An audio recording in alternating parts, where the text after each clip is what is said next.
beware, if you're a quarterback on Auburn's 2025 schedule, they're coming to get you. Wow. Welcome to a brand new week, a brand new year on Village Vice. It was the first one of the year, Zach. Like, I had to start strong. Coming out strong, yeah. You know, it matters what you say in these first few seconds. Listen, this is Village Vice. This is a show that never turns the comments off. He is Zach Blackerby. I am Brad Law, and we are very glad to be back with you for a brand new day, a brand new week, a brand new year. And we started with some exciting discussion of Chris Murray from Sam Houston. Sam Houston's portal window pushed back a little bit because they played one of the later non-playoff bowl games on the schedule. And so he hops in the portal, and he's coming to Auburn. So Auburn adds an edge rusher. Yeah, I really like him. I really like this guy. I mean, he's generated a ton of pressures for Sam Houston a year ago. Very effective coming off the edge. Good size, listed at 6'4", 255, multiple years left of eligibility. Stop me if you've heard this before, Brad. Auburn goes out and gets a guy that's been exceptional at the G5 level. Yep. And says, hey, maybe we can help him take that step forward. But you don't have to be the guy.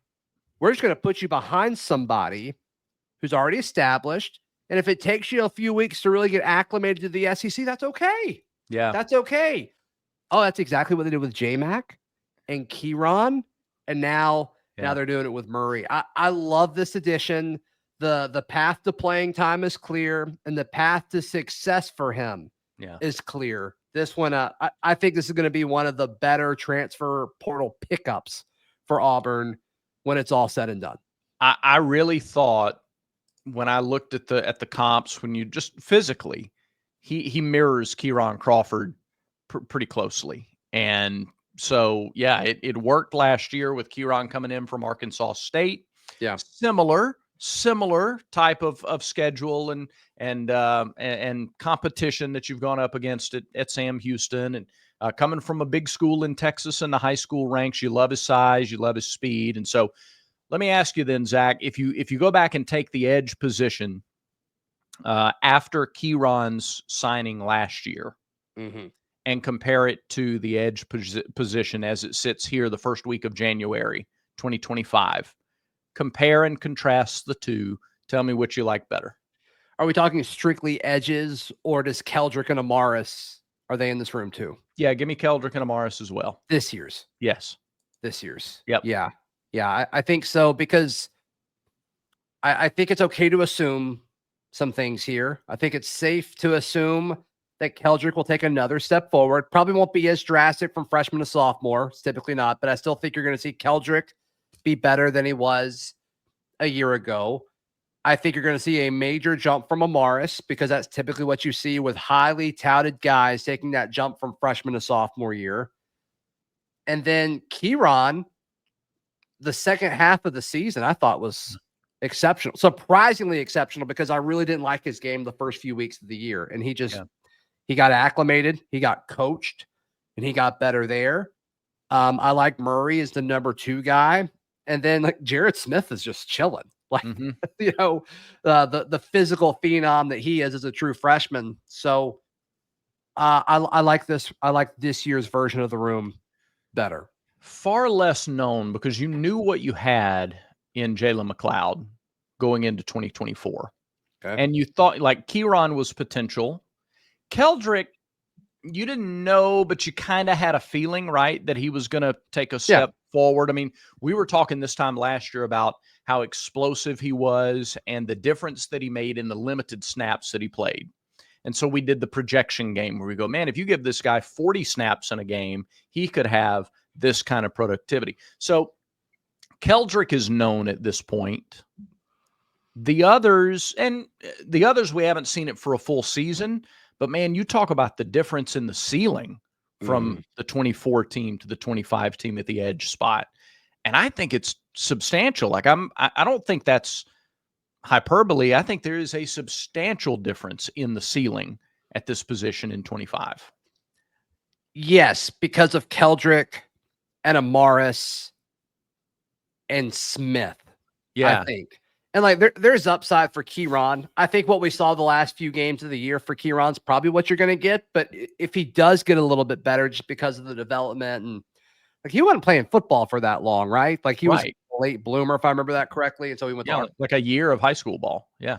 Yeah. So like there's still a chance for him to develop too. And then I mean, we'll see what Chris Murray does. You know, there's a chance that he comes in and it's like, oh, okay, well, he dominated, you know, G5 tackles, but SEC tackles are different. There's a chance that he doesn't adjust, certainly. But I don't know, man. Like you just look at this room and the ceiling is very, very high. Like if one of the, like you come into this room and you look up and it's like, man, if one of those light bulbs go out because the ceiling is so high, I don't know if they make ladders long enough, Brad. I love that. Yeah. For a second. You're going to. That's something you would have said. No, that's good. I know. I like it. I like it a lot. No, it would take Walker Kessler on one of the ladders to reach the ceiling for sure. Did his girlfriend win something? Yeah. Miss America. Didn't she win something? She didn't win a drawing at the local 5 and dime, Zach. She won Miss America. How'd you like to be Walker Kessler? I'm 7'2". I'm an NBA center. I'm just coming off a double-double. My girlfriend is Miss America. What a flex. Of his list of accomplishments, where do you think SEC champion sits? I mean, I think it's pretty high up there. Don't you? I don't know. I mean, you just listed a bunch of good stuff. I don't know. Yeah. I mean, I think that's all in there. No clue. I don't think but if I'm Walker, I don't think I rank them. I just think I carry them all with me in a big duffel bag over my shoulder. And it can be a long duffel bag because it can be. He can carry a long duffel bag. Yeah. Yep. So congrats to Walker. Yeah. And America, quite frankly. It's good for America. That's right. It is. That's really all that matters. Having an Auburn representative be Miss America, we're on our way to making America great again, Zach. There's no question. What did you think about Alabama fans being like, oh, Auburn's got a new sport they suddenly care about? I didn't know that was happening. Was that happening? Is that what? Apparently. I turned on the radio today, and that's what they were talking about. Oh, okay. We're doing this. We're doing this. Okay. That's pretty salty. Are they still salty about the bowl game? See, I would have thought they would be ecstatic about Jalen Milroe going to the NFL. It's so hard to keep track of how this fan base feels about things. That's a good point. It's all over the and like I don't know if we're any better with some regards, but like the up and down from Milroe is crazy. I can't tell like based off of who I'm talking to if things are okay or if things are falling apart. It's the most bizarre thing in Tuscaloosa that I've ever seen. They know, though. They know what? They know what? They know. I don't even have to say it. They know. I don't know. Tell me. They know what? Finish the thought. No, this isn't even for you. This is for the Alabama fans that we have that watch our show. You love to hate watch or grudge watch or whatever. Which is weirdly high. Right. Like it is. No, we appreciate it, but I'm gonna take the glasses off and look right into the screen here. Are you looking here? Gosh, you're handsome. You guys know, right? Y'all know that he's not like y'all know it. Okay. Like there have been times in our past where like we knew, but we just couldn't say. Y'all know. Whether it's next year or y'all know, right? Okay. They know. You're talking about DeBoer. You're talking about DeBoer? That's correct. You're talking about you're saying that they know that DeBoer is not the long-term answer at head coach. That's what you're saying? That's what I'm saying. Okay. Yeah. Okay. I don't think they do know that. I think the real ones do. I think they know. Okay. Got it. They're putting up, and you can't, but I also understand it. You have to put up the fight because you can't just, you can't just go, yeah, we know, and have your way for however long. Like they can't do that. So. Got it. I get it. Okay. But they know. Zach, I'm excited about the addition of Chris Murray. Huh? I'm excited about the addition of Chris Murray. That's all I am too. I am too. I'm also excited that our friends at mybookie.ag are with us on this show. Yes. If you haven't taken advantage of the sign-up bonuses yet, you can still do that for a little bit longer. 300% sign-up bonus in the casino with the code TNR Casino, and a 50% sign-up bonus for the sportsbook with the promo code Next Round. Altogether, Next Round. So, if you want to lay down some bets on college basketball or some bets on the 3 remaining playoff games, you can do that. You can do that. Also, want to give some love to our friends at Roback. Brad, scoot back just a little bit so people can get a better look at you. Roback.com, RHOBACK.com is where you can get all of the Roback swag, including those performance hoodies that Brad is wearing there. Ordered myself one of those for Christmas, by the way. Ordered the Christmas gift for my father, the quarter zip, who he loves. He loves it so much. But I also ordered one of those for myself. Use promo code VICE20. You get 20% off your order. And they also got the best collar shirts in the game. They've got everything you could ask for. Check it out, Roback.com. Use promo code VICE20. One of the higher ups from ESPN was in to monitor last Thursday night's women's broadcast. They were there to watch the production and direction and just the operations of it. And he just casually strolled in wearing a Roback quarter zip. You think he used promo code VICE20 when he ordered it? Of course. Of course. He didn't tell me that, but of course he did. Can I ask you something that I've been thinking about the last few days? Literally since Friday night. Yeah. Literally since Friday night. And I didn't want to bring it up. And I eventually brought it up to my wife at dinner last night. And she thought I was crazy at first, but then she's like, oh, you're actually struggling with this question. And then we talked about it. Okay. Is cookies and cream an actual flavor of ice cream, or is it just vanilla with stuff mixed in it? Is it fair to say that cookies and cream is a flavor of ice cream? Yeah. It's a flavor. It's vanilla with stuff mixed in it, though. Yeah, but your base flavor, you only have a couple of base flavors for any ice cream flavor. That's not true. Sure it is. No. Vanilla and chocolate are the base for probably 65 to 70% of all ice cream flavors. That's not true. Sure it is. That's not true. Got coffee flavored ice cream. You've got the mint flavored ice cream that I think you and I've argued about in the past.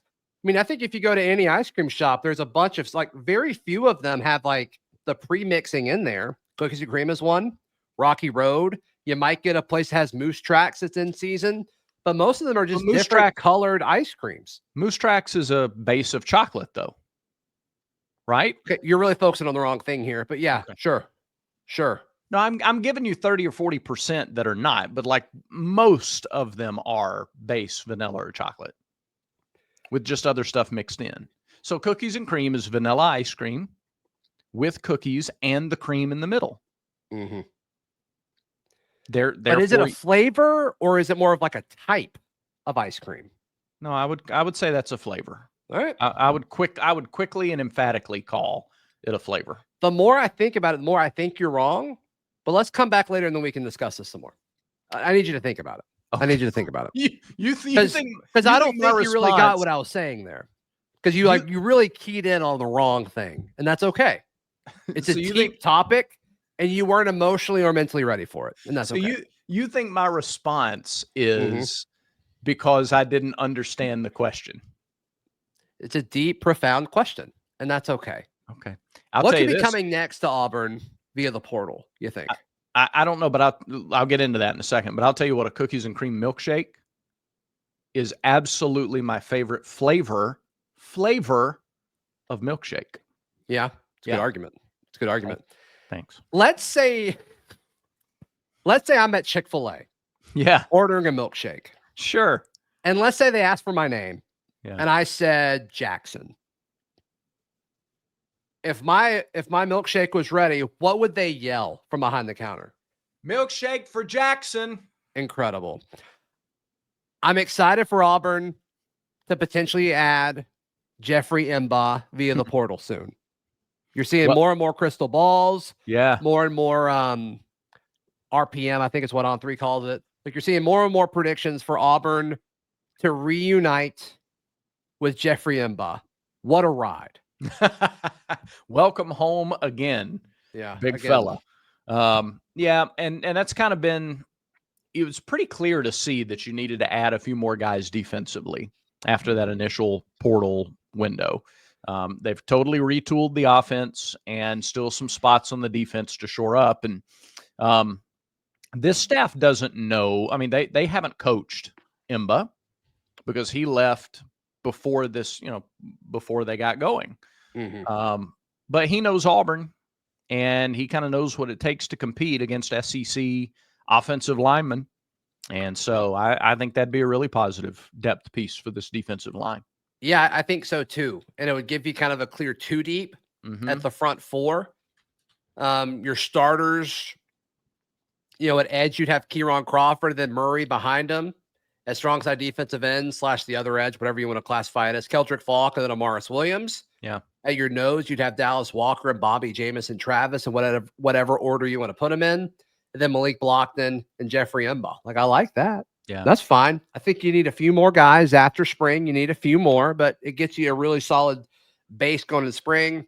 I know, we didn't mention any of the freshmen that are going to be coming in. So I like that. Yeah. I like that a lot. Imba with 2 more years of eligibility. He was at Purdue, 30 tackles. 6 of those were in the first game. 6 were in the last game. So, I mean, Purdue, like Purdue, am I right? You're on fire to start the year. That's good. New year, new me, baby. Let's go. Well, let's go. God let's bless ride, everyone, for that. Let's ride. I love it. How much does he play? How many snaps? Like, does he play more or less in 20? If he does sign with Auburn, we think he's close. So if he signs with Auburn, does he play more or less than Jason Jones played last year? I think he played more than Jason Jones played last year. Okay. Any more? Philip Bleedy. Probably around the same, I would think. I would think. Let's check on that. Yeah, I was curious because I didn't have the snap counts in front of me, so I'm just sort of flying blind on that a little bit. Man, you were so good and so fresh in your Roback hoodie. All right. And so clean. So fresh and so clean. All right. By total snaps, Bleedy played 281. Okay. I think he would play more than that. For context, Malik Blockton played more at 305. Isaiah Rakes played more at 319. So Bleedy was third? Yes. Okay. Jason played 213. See, I think he'd be around the 300 snap range. That's more than I realized. Okay. All right. I don't know that he would get to 300, but I don't think it'd be way off. So I think he'd be more than 213. I think it'd be more, 250, 270 range maybe, which is fine. Sure. Okay. Sure. Basketball. Let's talk a little hoops. Okay. Yeah. Auburn's leaving for Texas. Bruce Pearl thought the atmosphere at Texas might be even tougher than the atmosphere at Duke because it's twice as big a place. There's no way he believes that. Twice as big a place, though. They seat 16,000. It's their first. Beard ever... Eves held a lot of folks too. Yeah, but they show up. Okay. And Beard Eves, when there were people in it, was a pretty tough place to play. When we were good, which wasn't many times. I remember going to one game where the environment was electric. That was it. One. Yeah. When was that? It was a women's game. Yeah. It's when we were undefeated and we played and beat Tennessee. Yeah. That's when they took the partitions away up top and actually put either 12,000 or 50. Like they filled it up. It was awesome. It was electric. I still remember it. It was great. And they won the game. And it was for an undefeated team. Yeah. The chants at the end, undefeated, electric. Yeah. Absolutely. And now nothing happens in that building. It's wild. When's the last time you were in that building, Brad?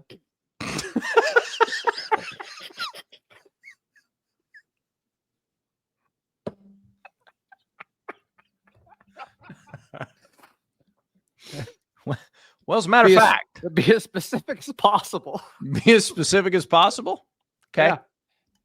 Now. Right now? The second? Right now. How can you say nothing happens in that building when you're potting from there right now? I mean, yeah, you know what I mean. Nothing happens on that. Oh my goodness, you unplugged yourself. You unplugged yourself. 2025 is going so well for everyone involved. While you fixed your audio stuff. Oh, there you are. Hey. Yeah, that's it. Wrong mic input. Wrong mic input. You sound terrible. Look great. Sound terrible. I think Auburn should be able to handle Texas tomorrow night, but we'll certainly see what exactly happens there. I just think there's too much. I think Auburn offensively, there's just so much they can throw at you. You sound much better now. I think Texas is a decent offensive team, but I just don't see them being able to keep up with Auburn. And so to me, once again, and I said this, I don't know if I said this here or if I was talking to Daryl, but the underrated aspect of this Auburn team is the way they play defense and how relentless they are with defense. And to me, I think that's going to be the difference. It's Auburn's defense against Texas.